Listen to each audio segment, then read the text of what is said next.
నమస్కారం NS news కి స్వాగతం. నా పేరు ఉషా. ముందుగా ముఖ్యాంశాలు. మేడ్చల్ జిల్లా అలియాబాద్ మున్సిపాలిటీలోని ఓ ఫంక్షన్ హాల్లో కాంగ్రెస్ పార్టీ కార్యకర్తల సమావేశం నిర్వహించారు. అలియాబాద్ మున్సిపల్ కాంగ్రెస్ పార్టీ అధ్యక్షులు తుమ్కి రమేష్ ఆధ్వర్యంలో కార్యకర్తల సమావేశం నిర్వహించారు. ముఖ్య అతిథి మేడ్చల్ జిల్లా కాంగ్రెస్ పార్టీ అధ్యక్షులు తోటకూర వజ్రేష్ యాదవ్, జిల్లా మాజీ అధ్యక్షులు హరివర్ధన్ రెడ్డి, జిల్లా RTA member Jaipal Reddy, Congress party senior నాయకులు నక్కా ప్రభాకర్ గౌడ్, ఏ బ్లాక్ అధ్యక్షులు వేణుగోపాల్ రెడ్డి, మాజీ సర్పంచ్లు, కాంగ్రెస్ పార్టీ నాయకులు, కాంగ్రెస్ పార్టీ మహిళా కార్యకర్తలు, మహిళా నాయకురాలు పెద్ద సంఖ్యలో పాల్గొన్నారు. ఇప్పుడు ఇండియాలో ఉన్నాయి, అందులో ముఖ్యంగా మన తెలంగాణ టాప్ లో ఉంది ఇండియాలో. సో మనం కూడా రేవంత్ రెడ్డికి పేరు తేవాలంటే మనం కూడా ఒక టికెట్ ఇవ్వాలి. టికెట్ ఇచ్చి మనం కూడా అందరం ఎవరికి ఇచ్చిన అందరం కలిసికట్టుగా చెయ్యాలి. ఇప్పటిదాకా సర్పంచ్ అయిపోయింది, ఎందుకంటే కార్యక్రమాలు ఏంటి ఓ నోట్ ప్రిపేర్ చేసుకొని పబ్లిక్లకు ఉచిత కరెంట్ ఇస్తున్నామా. జిల్లా పార్టీ అధ్యక్షుడు ఇన్ఛార్జి గారు సమావేశం ఏర్పాటు చేయడం జరిగింది. కాబట్టి మనమందరము మున్సిపాలిటీలో కౌన్సిలర్ మొత్తం విజయం సాధించుకోవాలి, చైర్మన్ మనము గెలవాలంటే ఏం చేయాలి. ఈరోజు మనము చేసిన పథకాలని గతంలో 10 ఏళ్ళు బీఆర్ఎస్ ప్రభుత్వం ఉన్నప్పుడు వాళ్ళు చేసేది ఘోరంతా కానీ చెప్పేది జాగ్రత్త చెప్తుండే. కానీ మనం రాదు. ఆ గ్రామంలో ఆ బస్తీలో గ్రామంలో ఉన్నటువంటి నాయకులు ఎవరినైతే సెలెక్ట్ చేసుకుంటారో, ఎవరినైతే ఎన్నుకుంటారో వాళ్ళ అభిప్రాయం ప్రకారమే ఎన్నిక జరుగుతుంది తప్ప ఎవరికి ఎన్నించుకున్నా మీ పాపం మేమడిగా మేము చెప్పే పరిస్థితి ఉన్నది. మరి పోయిన ఎన్నికల్లో నేను జడ్పీటీసీ నిలబడ్డా ఎంసీపల్లిలో. ఇప్పుడు సోదరు జంగయ్య యాదవ్ అని గోయొచ్చాడు. నాకు కనీసం మీటింగ్ ఉందని కూడా తెలియదు. నాకు నేను జడ్పీటీసీ. ఇల్లు పంచాయతీలు ఉంటాయి, కుటుంబాల పంచాయతీలు ఉంటాయి, కులాల పంచాయతీలు ఉంటాయి. నిలబడేటోళ్ళు అవన్నీ పక్కకు పెట్టి వాళ్ళ కడుపులో తలబెట్టి ముందుకు తీసుకెళ్లాలని చెప్పి ముందు కోరుతా ఉన్నా. మనకు పడనోడు రేపు పొద్దున ఆ వార్డులో ఇద్దరు నిలబడతారు. ఆయన లూపోల్స్ ఏంటి తీయింది, తమ్ముడు చేసే పనిచేయడం అన్న మీరు పనిచేయం చేసి.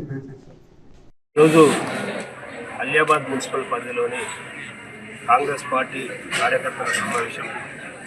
ముఖ్యంగా ఈ సమావేశం ఉద్దేశం ఏంటంటే, ఓటు చోరీ ఏ విధంగా అయితే రాహుల్ గాంధీ గారు ఓటు చోరీ మీద కొట్లాడుతూ ఉన్నారు, ఆయన నినాదం ఏ విధంగా అయితే టీఆర్ఎస్ ప్రభుత్వం ఇంతకుముందు ఉన్నప్పుడు దొంగ ఓట్లు చేర్పించి ఈ ప్రాంతంలో లేనటువంటి వాళ్ళని కూడా ఓట్లు చేర్పించి అక్కడ కేంద్ర ప్రభుత్వం, ఇక్కడ ముందు ఉండాల్సినటువంటి రాష్ట్ర ప్రభుత్వం రెండు కూడా లేనోట్లను చేర్పించడం జరిగింది.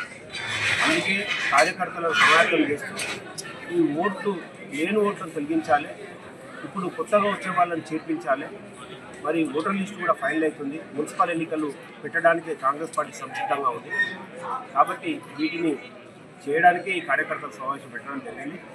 అందులో భాగంగా కాంగ్రెస్ పార్టీ కార్యకర్తలు, ఎందుకంటే ఈరోజు కాంగ్రెస్ పార్టీ తెలంగాణ రాష్ట్రంలో డబ్బులతో కష్టాలలో ఉన్న ప్రభుత్వ స్కీమ్లను, సన్న బియ్యం అయితేంది, ఉచిత బస్సు అయితేంది, సిలిండర్ అయితేంది, అదేవిధంగా రైతు రుణమాఫీ అయితేంది, ఈ విధంగా 1 కాదు 2 కాదు చెప్పుకుంటూ పోతే చాలా.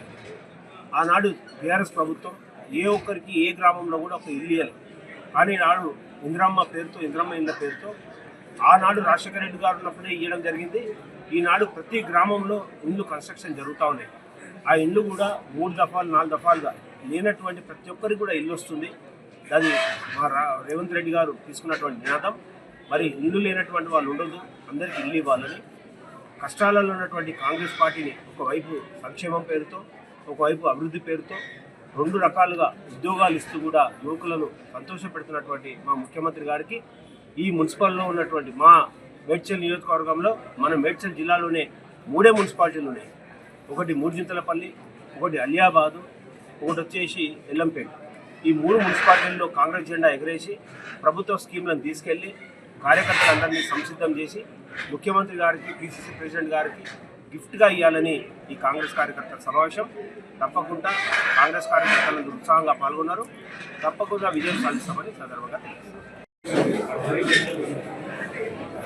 3 మున్సిపాలిటీ నియోజకవర్గంలో రాష్ట్రం మొత్తంలో 27 మున్సిపాలిటీలకు ఎన్నికలు చేస్తాము, ఓటర్ లిస్ట్ తయారు చేయమని చెప్పి గౌరవ ముఖ్యమంత్రి గారు ఎన్నికల కమిషనర్ ఆదేశానుసారం మొన్ననే పేపర్లో రావడం జరిగింది.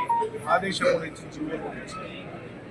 దానికి అనుగుణంగా ఈరోజు మారివర్ధన్ రెడ్డి గారు, వేణుగోపాల్ రెడ్డి గారు, మిగతా సంబంధించినటువంటి ఈ ప్రాంత వాసులందరూ కూడా పెట్టుకొని ఈ అలియాబాద్ మున్సిపల్కి సంబంధించినటువంటి ముఖ్యమైన కుటుంబ సభ్యుల సమావేశం ఏర్పాటు చేసుకున్నాం.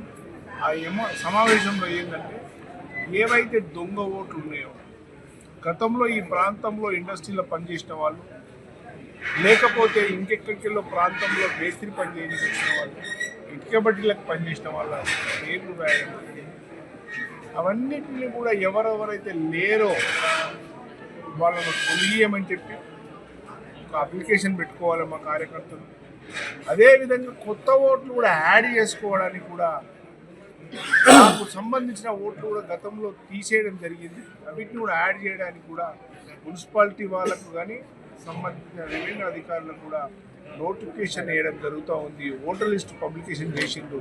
అవన్నీ కూడా చేయాలనే ఉద్దేశంతో మేము ఈ సమావేశం ఏర్పాటు చేసుకున్నాం. అదేవిధంగా గత ప్రభుత్వం ఏదైతే టీఆర్ఎస్ ప్రభుత్వం చేసిందో, మల్లారెడ్డి ఆయన పరివారం ఏదైతే ఉందో, ఏవైతే టీఆర్ఎస్ ప్రభుత్వంలో ఉన్నటువంటి నాయకులు, మా నాయకులందరినీ కూడా ఇబ్బంది పెట్టారు. కనుక మేమంతా కూడా ఈ కార్యక్రమాలు చేసుకొని మా పార్టీ కార్యకర్తలను సమయం చేసుకోవాలి. 10 రోజులలో నోటిఫికేషన్లో ఓటర్ లిస్ట్ పబ్లికేషన్ అవుతా ఉంది.